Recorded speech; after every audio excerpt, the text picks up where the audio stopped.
नमस्कार, stock market course for beginners के 11वें part में आपका स्वागत है। तो गूगल पर रिवर्स सीएजीआर कैलकुलेटर सर्च करने के बाद आपको रिवर्स सीएजीआर कैलकुलेटर की कुछ वेबसाइट्स मिल जाएगी। जैसे कि हम यहाँ पर क्लिक कर रहे हैं cagrcalculator.net।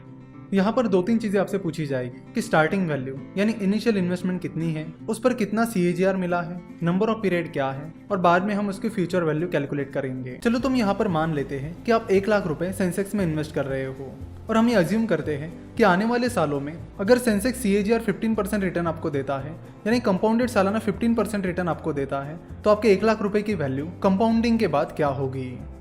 तो जैसे कि हमने मान लिया है कि आप शुरुआत में 1 लाख रुपए इन्वेस्ट कर रहे हो, तो स्टार्टिंग वैल्यू यानी इनिशियल इन्वेस्टमेंट वैल्यू यहाँ पर हमें 1 लाख रुपए रखनी होगी। तो स्टार्टिंग वैल्यू के कॉलम में आपको लिखना है 1 लाख।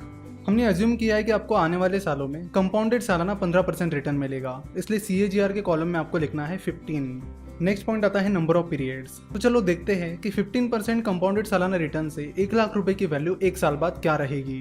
तो नंबर ऑफ पीरियड्स में रखिए 1, क्योंकि हमें 1 साल बाद की वैल्यू पता करनी है। तो 1 साल बाद 15% सीएजीआर से 1 लाख रुपए की वैल्यू 1,15,000 हो जाएगी।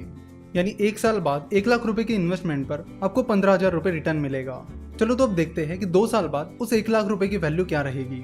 तो स्टार्टिंग वैल्यू में आपको फिर से पुट करना है 1 लाख रुपीज़, सीएजीआर में लिखना है 15% और नंबर ऑफ पीरियड्स में लिखना है 2, क्योंकि हम यहाँ पर चेक कर रहे हैं कि 2 साल बाद 15% सीएजीआर से 1 लाख रुपए की वैल्यू क्या रहेगी।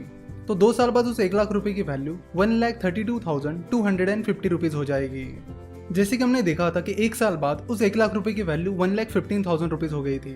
तो दूसरे साल बाद आपको उस 1 लाख रुपए पर भी 15% रिटर्न मिला और पहले साल का जो रिटर्न मिला था जो कि 15,000 था, उस पर भी आपको 15% रिटर्न मिला। यानी पहले साल बाद आपको जो रिटर्न मिला उस पर भी आपको 15% रिटर्न मिला है, यानी आपको रिटर्न पर रिटर्न मिला है। तो कंपाउंडिंग की वजह से आपको 2,250 रुपीज़ एक्स्ट्रा रिटर्न मिला है। तो 2 साल बाद आपको टोटल 32,250 रुपीज़ रिटर्न मिला है। तो तीसरे साल बाद की फ्यूचर वैल्यू जब आप निकालोगे तो आपको 1 लाख रुपीज़ पर भी 15% रिटर्न मिलेगा और 2 साल बाद ये जो रिटर्न मिला है 32,250 रुपीज़, इस पर भी 15% रिटर्न मिलेगा। और इसी तरह कंपाउंडिंग काम करता है, यानी रिटर्न पर रिटर्न।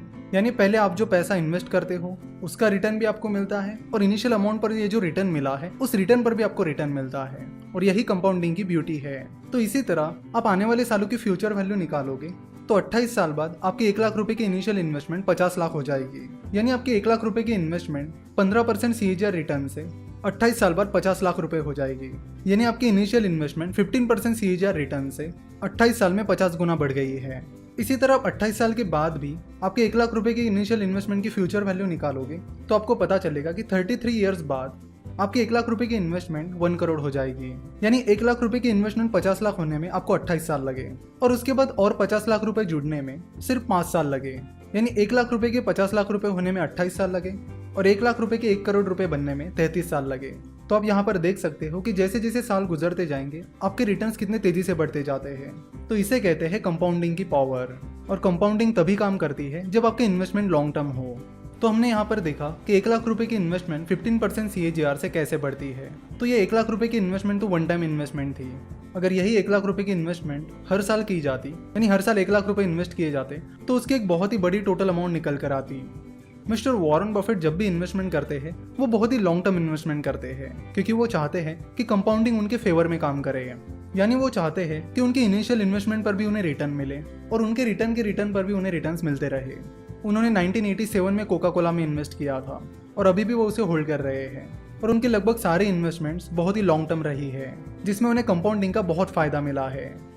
हम चाहते थे कि स्टॉक मार्केट इन्वेस्टमेंट शुरू करने से पहले आपको कंपाउंडिंग के बारे में पता चले ताकि आप इसका यूज़ अपने फेवर में कर सके, और इसीलिए हमने काफ़ी ज़्यादा फोकस देकर ये टॉपिक यहाँ पर कवर किया है। आशा करता हूँ कि आपको ये लेक्चर पसंद आया होगा। आज का ये वीडियो देखने के लिए और हमारे साथ जुड़े रहने के लिए आपका बहुत बहुत धन्यवाद।